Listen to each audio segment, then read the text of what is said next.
محترم د ليله القدر د شپې یو خصوصیت دا دی چې په دغه شپه باندې جبرائیل امین د فرښتو د لښکر سره راکوزیږي لکه الله جل شانه د هغه بیان داسې کړی دی تنزل الملائکه والروح فيها باذن ربهم من كل امر چې په دې شپه کې فرښتې او حضرت جبرائیل علیه السلام د خپل رب په حکم سره د هر کار خیر پر اړولو سره زمکه ته راښکته کیږي او دا خبره په یو حدیث کې هم راغلی ده چې پیغمبر علیه السلام فرمایي چې کله ليله القدر راشي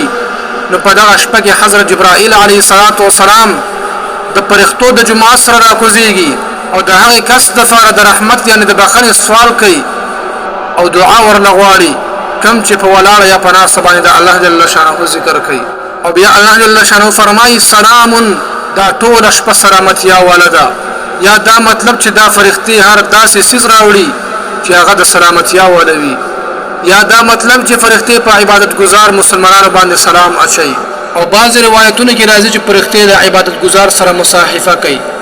لیکن د هغه مصاحفي علامه صدا علما فرمایي چې کله د یو انسان سره مصاحفه وکي د هغه بدن بزغون زون شي دغه شان سترګې به د اوخ خونړه کې شي او رب انتهایی نرم شي دا د هغه علامه ده او بیا الله جل شانه فرمایي هي حتى مطلع الفجر چې دا داسې شپه ده چې دا د سحر پورې وي په دې سره د خلکو اعتراض هم ختم شو چې هغه دا خبره کوي چې د ليله القدر شپه دا یو 2 غنټې وي نه بلکې الله جل شانه فرمایي دا د سحر پورې وي